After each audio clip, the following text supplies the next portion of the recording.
Hello guys and welcome to the 10,000 subscriber Q&A special. Before we begin, check out this cool cake. This was actually made for me by my loving brother in order to celebrate this momentous achievement. And my half of the celebration is doing this big community Q&A.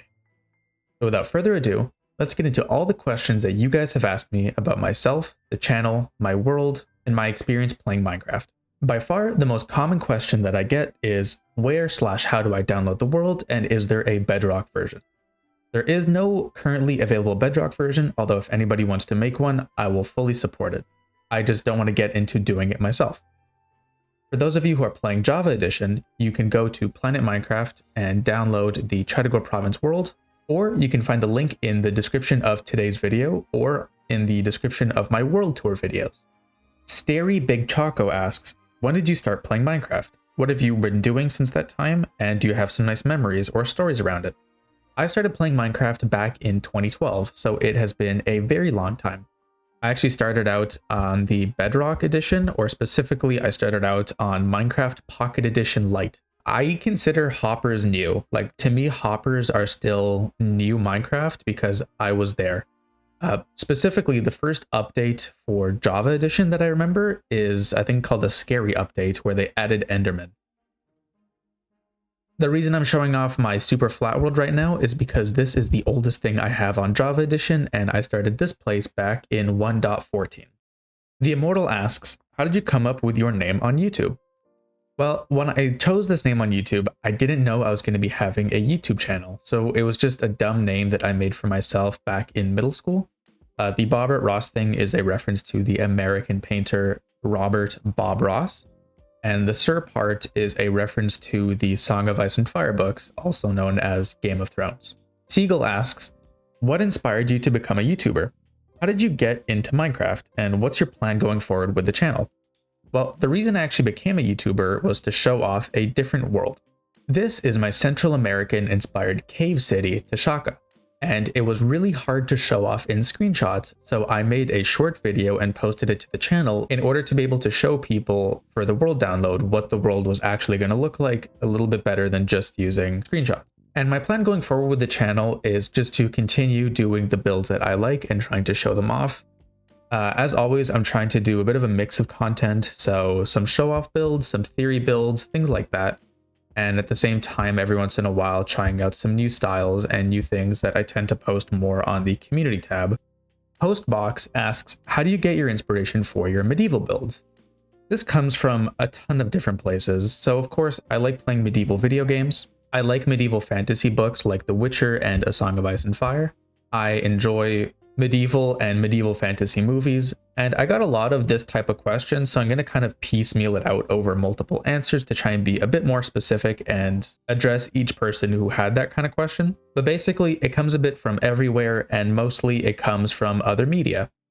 Kamikaze Alpaca asks, what's a good resource for researching medieval architecture? I can tell you my preferred resource for doing this kind of thing is to look at library books. So I love taking out nonfiction books from the library and taking a look at some of the medieval architecture spreads and cut-throughs and cutouts that they have in those books. Although, of course, there are also a lot of websites where people who do medieval reconstructions will post their art. The issue I had with that is that sometimes they tend to make some stylistic choices that don't really reflect the real world. So for instance, a lot of these medieval books will color all the roofs in a specific place, either red or blue. And this is just to add some visual variety and so that the artist doesn't have to draw like 8,000 black roof tiles. The issue, though, is that when I came to try and replicate that kind of style from medieval reconstructions in my own world, you can see it comes out looking a little bit cartoony. So yeah, try to use a mix of online sources, specifically like artists' pages. There are tons of people posting great stuff on Twitter, DeviantArt, Instagram, occasionally Pinterest, although I don't like Pinterest as a source. And of course, checking out any book on architecture will sometimes tell you about medieval architecture, specifically if you're checking out a book about the architecture of things like churches or palaces. A similar question was asked by Ethan McCowan. How do you have such a great understanding of medieval history and convert that into Minecraft? Well, again, I would say I don't have a great understanding of medieval history. I kind of get bits and pieces from different things. But one of the things with Brewerstown is that whenever I would try to make something like an interior, I would run into problems like how do I recreate a specific part of medieval life? And at that point, I found that the best thing to do was to try and Google that specific question and then combine that with reference images. Montague asked a more general question, which is how do you research for your builds? And most of my research is doing visual stuff, so I already mentioned reference images, artists' depictions, pictures, and books. But since so much of what I build isn't just medieval buildings, it's the whole world around it, I tend to go out in the world and take pictures as well, or try to base myself sometimes off of specific tropes.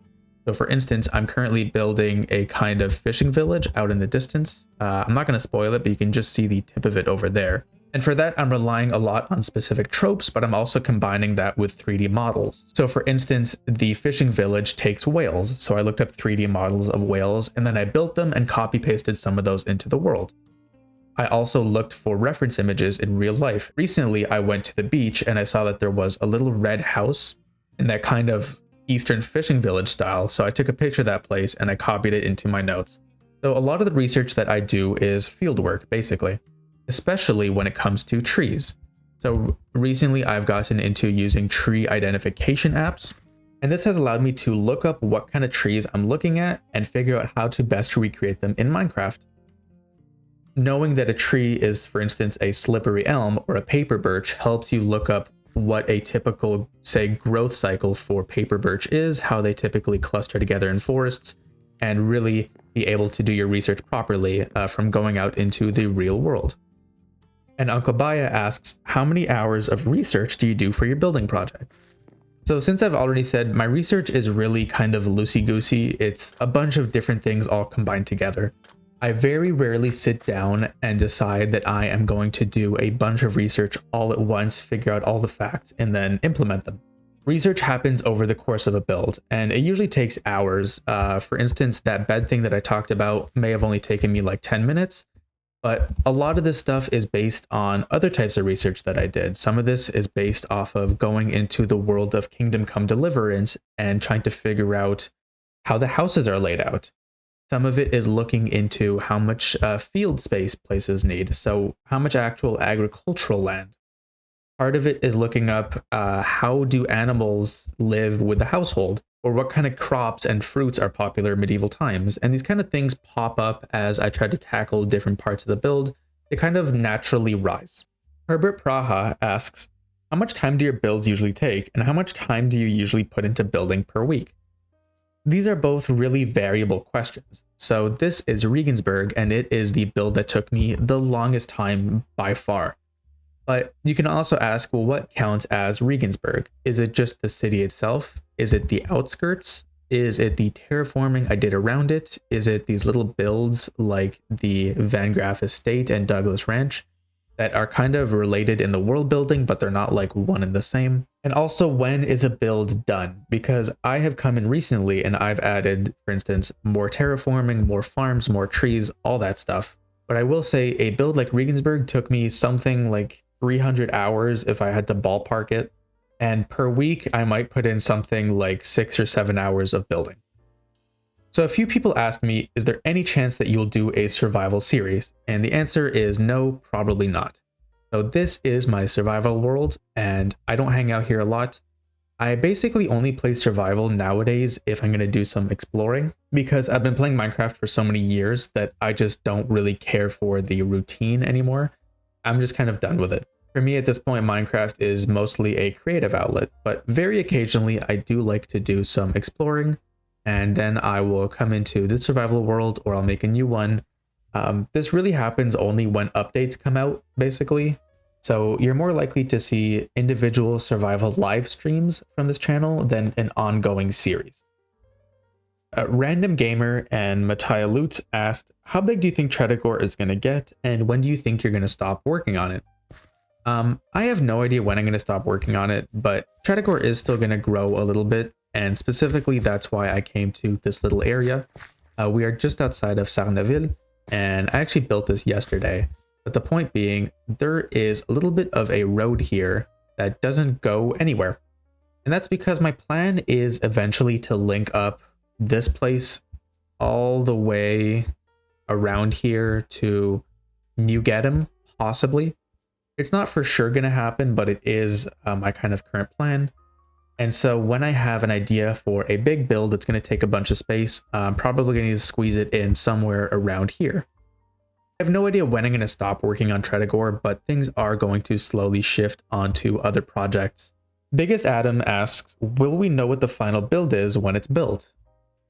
I don't know the answer to that question. It is a really good question. I just don't know myself if I'm going to know when the final thing is built. I have just finished up the fishing village, Whaler's Wharf, which means that technically in Tredagore right now, everything is complete. If I left the world like this, it would be fine. So there's a 1 in 100 chance that Whaler's Wharf is actually the last build, and even I don't know it. Pool's Pool and Kia Starfire asked, what inspired you most into starting this project? What was the first thing you built, and why did you decide to continue to work on it as a forever world? So the thing that inspired me to do this was Burnout, basically. I felt like I was kind of in a weird place with my Minecraft stuff and my creative stuff in general. And so I came into the world and I built this little place. The world was called Roots because I wanted to come back to my roots and build a classic medieval castle. I didn't want to build some weird spaceship underground temple thing. I just wanted to build something that felt very me, basically. And the reason I decided to keep working on it is basically because there was a cool natural harbor here. You can kind of see it in the terrain, but basically this area of the water sort of sticks out and forms this natural harbor. And I thought, that's really cool. I would love to put a port here. I knew even at the time that it was a little bit close to Marsh Castle, so I was a little bit iffy about it, but eventually I was like, you know what? I think it's cool if this world has 2 builds, and it just kind of grew from there. TVRT Kokosik asks, how did you start your world, and have you ever done such a project with a group? I've never really done a group building like this, so I have played on multiplayer worlds before with my friends, but we would mostly just joke around and we would each build our own individual stylistic things. I've never built something like this where everyone tried to stick to one style. I am open to the idea. My only real issue is like burnout and scheduling, basically, so I don't want to start something that I can't finish and have people be disappointed, basically. And I also don't know about scheduling because, as always, I'm trying to tackle real life stuff, university, having a girlfriend, trying to find a job, tons of real life things, and a YouTube schedule. So if I'm trying to post finished builds on this channel, I don't know how much I want to be stuck spending months doing something on a project that I can't really properly show off. And Nossington asked a similar question. Are you considering, or are you open to, a multiplayer Minecraft server where people build their own kingdoms and stuff as a collective? I'd be open to it as basically a one-off thing. Like, say everybody gets a week to build a castle and we all take a look and see what everyone has come up with. But long term, it's not really something I'm interested in. Exeter Fang asks, what made you want to change your vanilla approach to building and use debug and other Axiom features instead? Well, this world has basically never been purely vanilla. I've always used things like texture packs and shaders, and even in the beginning when I was doing places like Newport, I was using structure blocks because all of those ships out at Newport are mostly copy pasted, so I would build like 1 or 2 and then just kind of flip them and switch them around. The thing is, structure blocks in Minecraft are a huge pain, and I really learned that when I was trying to do the tall trees forest outside of Regensburg. You can kind of see it a little bit. It's just like a little blip in the distance, but over yonder there is the tall trees forest, and it really kind of wasn't super fun.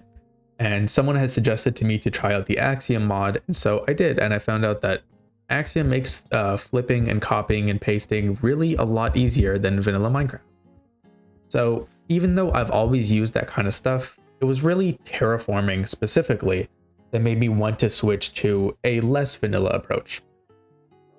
I don't think I'll ever probably go back unless something like Axiom stops being supported, because it's honestly a lot more rewarding. And from you guys' perspective, you get to see me doing a lot more terraforming. You guys get to see me do bigger builds. Not bigger like big and empty necessarily, but things like that bridge over there. Designing the archways. So I used the cylinder tool. So I made basically a horizontal cylinder and I pushed it through the building. And then that allowed me to create three kind of properly spaced out archways. Theolagius asks, would I consider using World Painter? I've used World Painter exactly once and it didn't really work out for me. I'm not entirely against it. I would just have to look into it a little bit more before I make a decision like that. Floofin asks, how do you plan your roads, streets, building space, and flows? So I went into my first and a little bit into my second Brewerstown video, so I will link that now. But basically, it's something that I am still working on, and it involves a lot of competing things. So one of them is sightlines. One of them is things like dark and light colors that kind of attract the eye. So, like really bright, high contrast versus darker, subtler things. That's actually why this building is dark green, so that you can really get the bright church without having your vision interrupted. Of course, there are also practical considerations. I'm somebody who likes to take screenshots, so I need to be able to get a good angle of a build in order to take a good screenshot and post it to YouTube or to Twitter or whatever. So that's kind of how I design my streets now, is to have a little bit more space so that I have room to maneuver a camera. And as for flow is a lot of things, but it's really a contrast between big open spaces that invite you to move through them and more cramped spaces that invite you to take your time. I want to do a mix of both, basically. A lot of interior spaces like this, you want to feel a little bit more cramped, and you want the flow to feel maybe a little bit more windy and circular. Whereas the main street of a big medieval town should not feel windy and circular. It should feel very direct.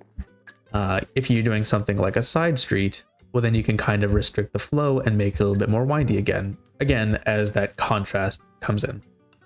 Ryan Waniko asks, what is the relationship between the various locales/factions in Tredegor province?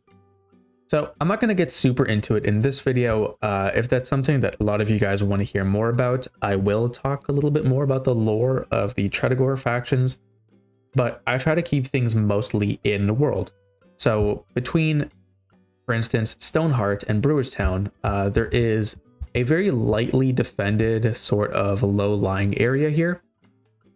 Now, to me, that kind of implies that they're on kind of somewhat friendly terms. They're not at war with each other, but they're not really like neighbors either. They're trying to keep a little bit of their distance. On the other hand, if we fly over a little bit that way, you will see that there is a battlefield between the Stoneheart people and what I call the Green Pact. So here we can see 4 banners, and if you go out into the world, you can find what specific settlements those 4 banners represent. Specifically, this is Somerton, Evergreen, Clarendon, and Marshcastle. And if you're wondering about like really the specific factions in Tredegor, the answer is most of them are neutral, because most of them don't have active battlefields or embassies, so I just consider them to be neighbors that occasionally have minor conflicts and occasionally do trade. Eludra asks, how do you come up with the names for towns and provinces, and how do you come up with banner designs? Well, I think this is a good example of both. So I come up with names in a ton of different ways. I've posted on this channel's community tab before some of the different names and what they mean and where they come from.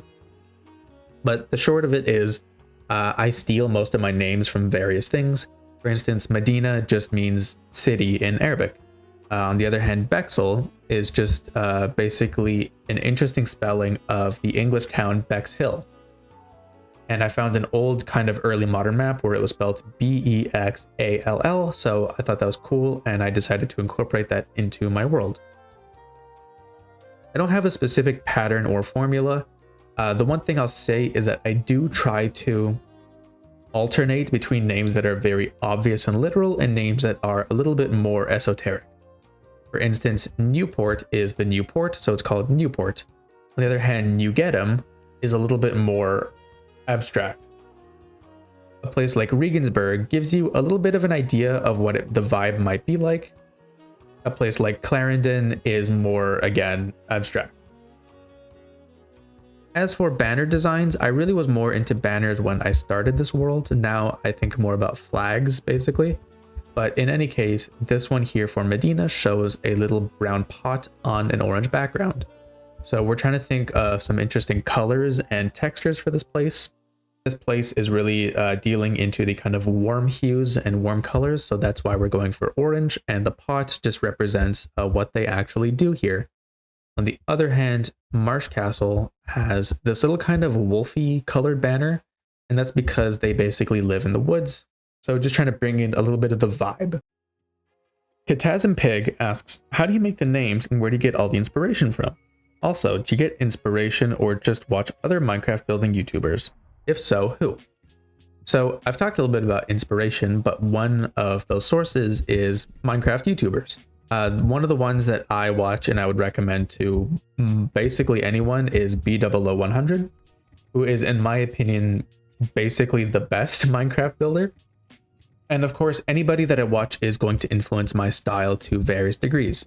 One really obvious way is that this place was built when I was still watching Whip quite a lot. Specifically, Fwip in his older builds used to do these kind of window designs where every window would get like a little bushy kind of overhang. And so basically every window in this whole place has a little bushy overhang. I would never build this kind of thing today because I think it just isn't very realistic. It's not something you see in real life. And as time goes on, I've tended to get a little bit more into trying to figure out builds myself using online references than trying to kind of mimic YouTubers. Another YouTuber that I watch a little bit and mostly have watched for tutorials is Lord Dacker. So a lot of the ships around Newport are basically Lord Dacker ships that I use tutorials for. I used to be really into Conquest Reforged, so I used to watch Vigo Man and Dukon Red One, who are both very good builders. And if you're more into the Twitter space, Man of Dutch does some really cool things in Conquest nowadays. Raython asks, how do you ensure you don't over terraform and make sure the natural generation of Minecraft is always present in your world? And will we ever be able to get our hands on your tree repository, perhaps as a Patreon or channel member perk? So this gets into two big things. One, terraforming. I think terraforming is always kind of vibe based. You do have to do a lot of research, but I mean the actual integration of terraforming is really based a lot more on a kind of feelings based system where you can only be the one who decides whether things look or feel right. How do you let the natural terrain shine through? Well, I'm increasingly making my own terrain, but the thing is I almost always plan out my builds before I plan out the terrain. So for me, that's how the terrain always shines through. For instance, in my new city that I'm starting in another world, even though I'm doing a bunch of custom terrain, I'm still following the basic landscape because I chose that landscape for the build. So in my opinion, it's always going to kind of come through, especially if you're thinking about your build before your landscape. In terms of Patreon or channel member stuff, I haven't really come to a decision as to how or when I would implement that kind of thing. And I'm not sure about all my trees because some of them are better than others, and I wouldn't feel right putting out something that I feel is kind of mediocre or wonky. Recoil asks, what do you enjoy doing hobby-wise outside of Minecraft builds and history? And I got a few similar questions. Mal CS2 asks, do you play any other games besides Minecraft? And Callie Seaweed asks, do you have any interest prior to medieval history and Minecraft builds?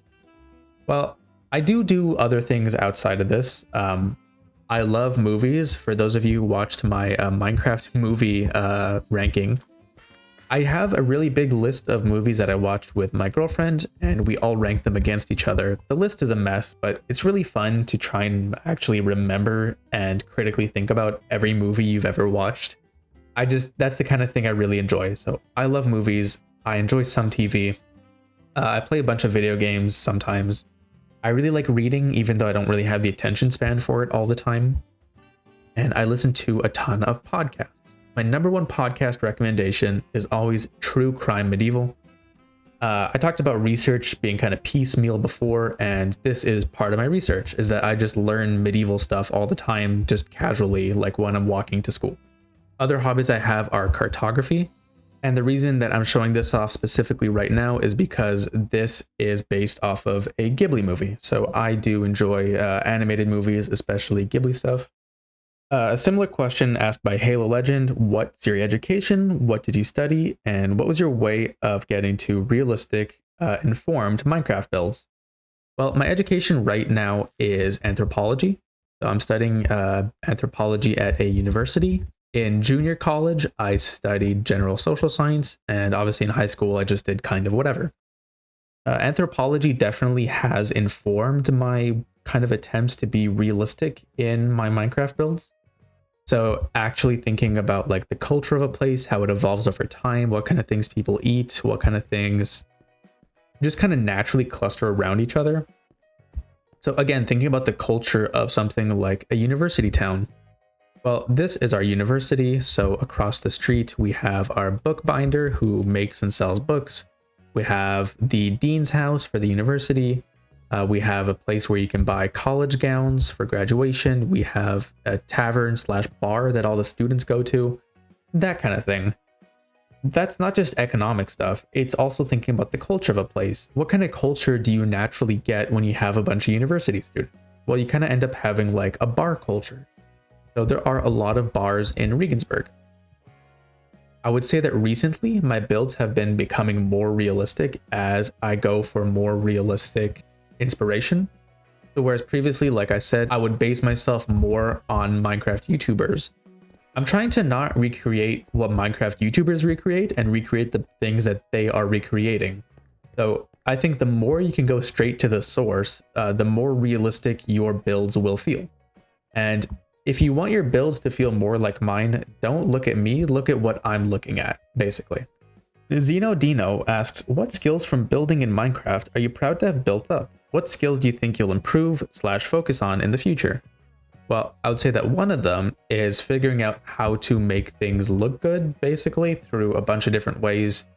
So learning a little bit about things like hue and saturation, luminosity, sightlines, scale, foreground versus background. I've also learned a lot about trees in the past few months just because I wanted to make more realistic and interesting looking trees. So that has been a big part of my journey so far. And I have learned a little bit about things like geology. I've learned a lot about medieval life, specifically for Minecraft. And I've also learned about tons of random little things. Things like boats, things like force perspective, looking at 3D models and stuff. I've learned how to edit, which has been huge. Edit my photos, edit my videos, my audio. I've also learned about copyright law and filing taxes, so that has been definitely an education. As for what I'd love to focus on in the future, I would really like to be better at my geology. Minecraft is a great way to learn a bunch of different skills. The first skill I would say I learned with Minecraft is my 8 times multiplication table. So like I said, I started Minecraft back when I was a kid. So learning that 8 times 8 is 64 came in handy. Stonemeyer Studios asks, how do you know where to start your builds? What mods do you use to terraform your world? And how should I start my own fantasy project from a content creator's perspective? Well, there's a lot wrapped up in that. I would say the way I usually start a build is with an idea. Sometimes that idea is I need to fill the space, but most of the time my idea is trying to kind of elicit a specific feeling or go for a specific vibe. So here the vibe is isolation. So even though, I mean, you can technically see stuff in the distance, there's no road to get here, and it's very small scale. The trees are pretty big around it. The mountains are pretty big around this little cabin. Obviously, the material plays a feeling in that too, so I usually do choose a block palette before I actually make a build. There's basically a lot of planning that goes into this kind of thing. In order to terraform my world, I use the Axiom mod. And in regards to starting a fantasy world project, I would say start with something you can show off pretty soon. So if you want people to be invested in your world, you can't make them wait like 20 months for you to finish like the biggest city you've ever done. I think more people will be invested if you can see a product finished early on, and then after they've gotten a taste of what your world looks like at like full capacity, then you can increase the scale, crank that up, and work on some bigger builds. But I'd say start with something small like Marsh Castle, which I finished in probably like a week. Still on terraforming, Emin Fuet Karaka asks, are there any time-saving methods in terraforming? I generally use water buckets to fill the ground first, and then change the water to a chosen block in World Edit. I also tried some selection comments from World Edit, but I think they're not really effective. To be honest, I haven't used World Edit much because I don't like it as a system. Like I said, I use Axiom. I find Axiom is pretty quick. You can use big paintbrushes and stuff, and changing and selecting things to be different things is really easy. So if I go into here, I can just say block equals, say, water, and replace the whole thing with stone, and then it's done. It didn't take more than like 10 seconds for me to open up that menu. So as an Axiom user, I'd say I'm going fast enough for my own tastes. Again, on terraforming, Pirate Frog asks, would you recommend to people who are thinking of starting their own historical, medieval-ish world to use a custom or vanilla generated one? For my money, I would say vanilla. That's because I'm willing to do my own terraforming if I want things to be terraformed. I don't necessarily always like the way other people terraform, and my biggest issue is that if I chop down a tree in a world that someone has terraformed, I don't know how to rebuild it. I guess I could always copy paste it from somewhere else and just kind of place it back in, but I've always found that to be my biggest hangup. Like, what do I do if I want to change the terrain and now I'm trying to match someone else's terraforming? I really don't want to do that. I know how to make Minecraft vanilla looking terrain. I don't know how to match the terrain of another builder. Crouton asks, what tips would you give for custom rivers and lakes? I don't have a bunch because I feel like I'm still trying to figure out my custom rivers and lakes. Make them wider than regular Minecraft lakes. Think about things like waves, what naturally forms on the edge of a lake. Think about what you want the floor to be. So, I mean, here you can see kind of a gross looking line where I like hastily painted it using dirt. But obviously you can make it be a bunch of different things. Over there, the floor is made out of mud and muddy mangrove roots. And of course, think about a lake as the natural formation of a bunch of rivers and stuff flowing together. Don't just put a lake somewhere because it looks cool. Like, actually think about what is filling and what is emptying this lake. Many named Gromlin and Doug asked, how do you get inspiration and motivation for your builds?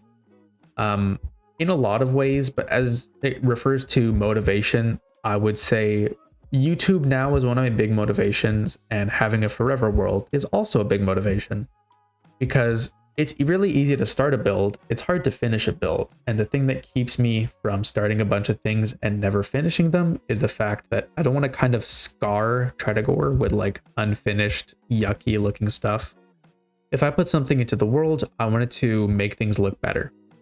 Obviously, that can be a bit of a hang up, like, oh, what if it doesn't look good enough? But realistically, it usually looks better than vanilla terrain, and it's almost always worth putting something into the world. Similarly, Crimson Loves Nando's asked, how do you deal with burnout? I don't really have a good, I'd say, burnout plan, but I do get burnt out. I'd say the best way to deal with burnout generally is just to watch and read and look at something that isn't Minecraft. Zylder asks, what is your favorite build thus far, and what is your least favorite build? What have you learned from building each? I learned something from every build I do in a bunch of different ways. I've already talked about skills, things like learning how to make realistic looking trees and stuff. But of course, there are other things that you learn. For instance, one of the big things that I've learned is about mishmashing styles. So I'd say these two houses are some of my least favorite things that I've put into this world, these three, because I tried to come in and make some kind of realistic looking farms, but they're too small and they're too not French looking. The whole vibe for this place was supposed to be like kind of fantasy medieval France, and these are not fantasy medieval France. These are too based on like medieval Central Europe.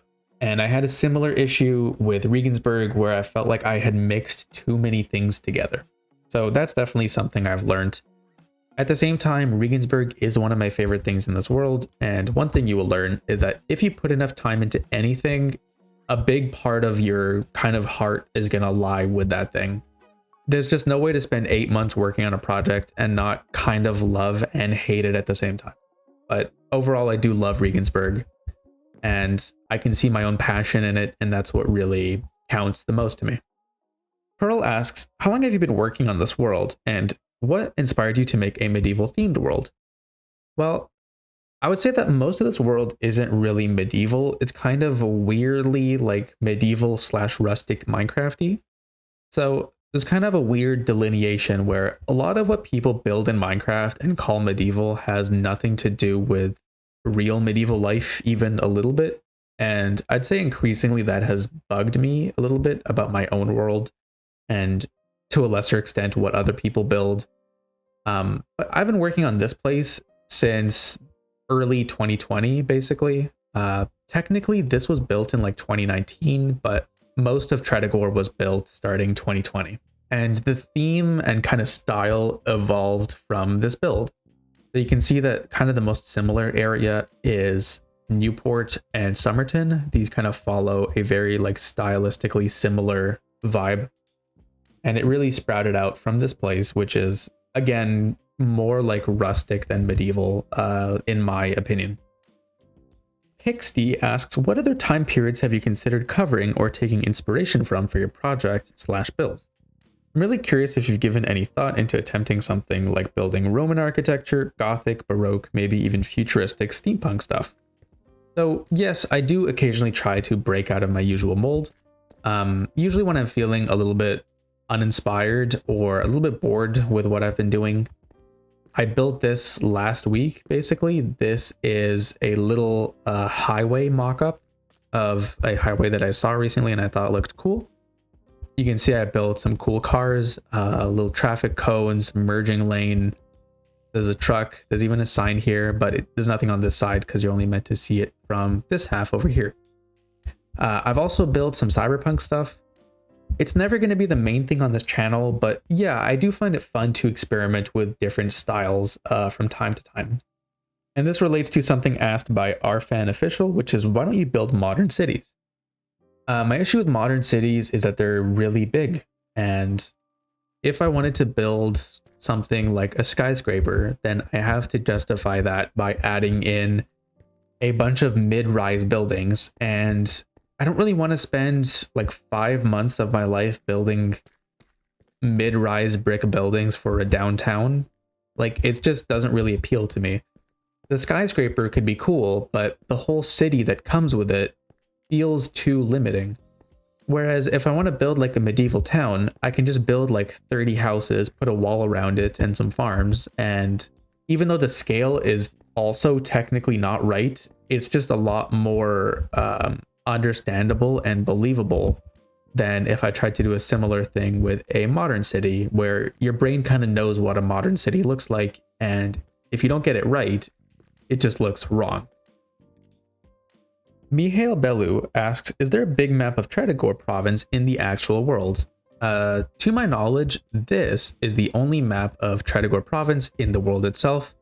We are in the Merchants Guild Hall in Newport, and you can see a little kind of mock-up of the port around us.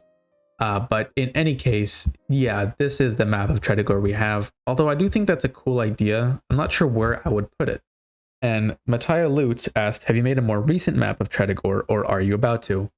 I am about to, and it's going to be posted when I do the next world download. So that should be toward the end of this month or beginning of August. Molten asks, how do you not lose motivation, and do you struggle with looking at old builds in the same world as your new builds and perceiving them as ugly? Sometimes yes. I'd say more of my issue is that a lot of my old builds are really not realistic, and as I move forward and as I kind of grow as a builder, a big part of what I want to bring into my world is a feeling that everything makes sense. Realism and making sense aren't quite the same thing. Realistic would be everything has to be like 1-to-1 scale and everything has to feel like transported from the real world. To me, making sense is more just making something logical. And in a lot of ways, most of my old builds aren't really logical. For instance, There's no toilets or garbages anywhere. The fields are too small. There aren't a lot of farm animals. There are no places for people to be doing things like working on textiles, and there aren't a lot of things like bread ovens even. And there are also things like too many chimneys. So again, I can point out things that are kind of not realistic and things that are not logical. Those bother me more than my builds looking old. Does it ever make me unmotivated? Not really. Sometimes I go in and change old builds a little bit, but most of the time I just accept the fact that some parts of my world look a little bit more charming and rustic because they're not trying to adhere to the same kind of standards, and some parts of my world look a little bit more put together.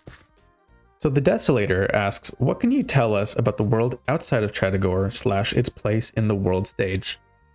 So this is the world outside of Tredegor, and this is kind of how it's going to stay.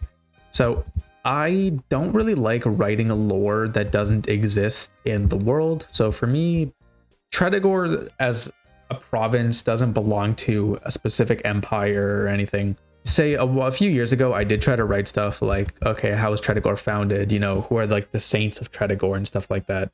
But none of that stuff exists in the world itself.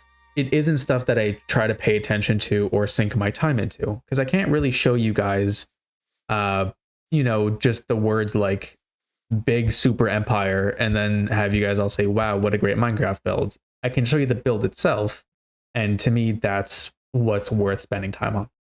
Nakoki Wald asks, what's your favorite block palette, and can you make a video about how you decorate your town, like bringing life into it?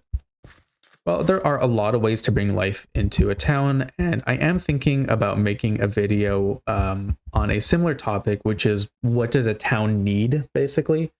What does a city need to feel like a real city? And I think that's a big part of what makes a city feel alive versus dead, is that it, again, kind of logically holds together. As for my favorite block palette, it's something a little bit like this. So a lot of spruce, because I think spruce is by far the best wood in Minecraft. Using bits of white and red, so I like to use a lot of white, and red is a great color to throw in. A couple of secondary colors like this kind of orangey pinky color, and of course green and brown, because green and brown and I guess gray are the kind of basic building block colors of Minecraft, because the world itself is green and brown and gray. Similarly, Amoose's son asks, how do you figure out block palettes and gradients? I would say that mostly has to do with the vibe that you're trying to go for.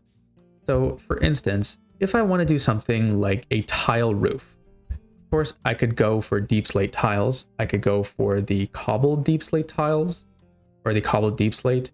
I could go for some of the deep slate bricks, or I could even go for black stone, or I could go for mossy stone bricks. And all of those will look like roof tiles. You could even go for gray wool. The difference is really in the feeling that you're trying to elicit. So I'm here trying to make this place look kind of rustic, a little bit run down, and I'm trying to complement the kind of lighter colors with some darker roofs. So obviously thinking about things like what parts of your build do you want to be lighter or darker. Typically I like my roofs darker than my buildings, and I decide my block palettes based on some of these kind of principles. I also try to challenge myself with my block palettes quite a bit. So sometimes I'll try to do an entire build without using any spruce or any cobblestone. And a big part of your build palette is kind of deciding what a material is going to represent. So say I have something like my mud brick walls. If I'm using mud brick to represent wood, something like tree bark or something like a wooden fence post, that's all well and good, but at the same time, it makes it really hard to use it for actual mud bricks or for something like a muddy floor. So sometimes you have to prioritize using your limited blocks in a very specific way. Of course, if you want to actually figure out what specific blocks you want, you might want to use the Hue Blocks website, or you can use some of the Axiom tools like the color picker, which will give you some similar looking blocks, or you could use the gradient. So you can go here from gray to brown.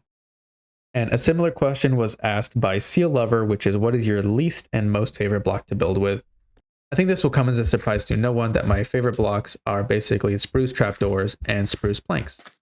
In terms of my least favorite blocks, There are a lot of blocks that I just flat out don't build with, but there are some blocks that I do build with and they frustrate me, which is worse. So for instance, the warped door is really nice in theory, but the vines make it basically unusable in 99% of builds. So that really sucks. And I'd say that's like one of my least favorite things is just not having, I guess, normal versions of specific blocks. Guarma Guy asks, how do you add lore to your builds? To which I say, your builds already have lore. Whatever you have built has some kind of logic to it. So over here we have wheat fields, so we have windmills. That is part of the lore of this place now, is that they are an agrarian society where people farm wheat in order to make bread. We also have plum orchards and berry fields. We have cows. This tells us a little bit about the diet of the place. You know, what is their day-to-day life like? That's a big part of your lore. If you're talking about lore like back in 1778, this place was attacked by the so-and-so tribe from so-and-so place, that's not really the type of lore that I tend to focus on. So I would say put lore in your builds and find lore where it already exists. If you have to write something down, write it down in a Minecraft book and put it in a chest or in a bookshelf. This way it's actually part of your world. Don't open up a world anvil and start writing it there because it's just too disconnected. Morty asks, how do you keep the scale of your builds so consistent? To me, they're not really consistent. I do try to build everything at a human scale, but in terms of like how big a house should be, this is a very small house, but this fits a specific feeling. So this build is consistent with something like that or that, in the sense that having these tiny little houses here reinforces a specific feeling and a specific sense that these are very low-class workers and that they don't have whole families here. It's just a group of workmen who have some kind of permanent housing somewhere else in the world. I Hope Not asks, are you getting some money out of all this? To which I say some, but it's really dependent on how many views I get per video, obviously. So it's not a very consistent amount, and it's basically enough to barely cover gas money at this point. The Hunter asks, what's your favorite building style? Now, I love my medieval builds, but one building style that I kind of fell into more recently is doing these big kind of American Western and American industrial themed builds. I found that working in a kind of older industrial style can be really fun, and for people who are used to doing more medieval style things, I think it's actually a pretty small gap to overcome between doing these kind of cowboy builds and doing more medievally builds. And our last question, Sman Sam asks, do you like dinosaurs, and what's your favorite dinosaur? To which I say, I really like the Ankylosaurus and similar related animals. I like the big kind of tank looking things with a ball on their tail. I think these guys are just great and all-time dinosaur in my opinion. That is going to do it for today, guys. Thank you so much for watching. Thank you so much again for 10,000 subscribers, and to everybody who said congratulations. I really appreciate it. I will be coming at you soon with a tour of the Whaler's Wharf, and I have some other cool videos planned for July that I think you guys will really want to see. So stick around, and I'll see you guys next time.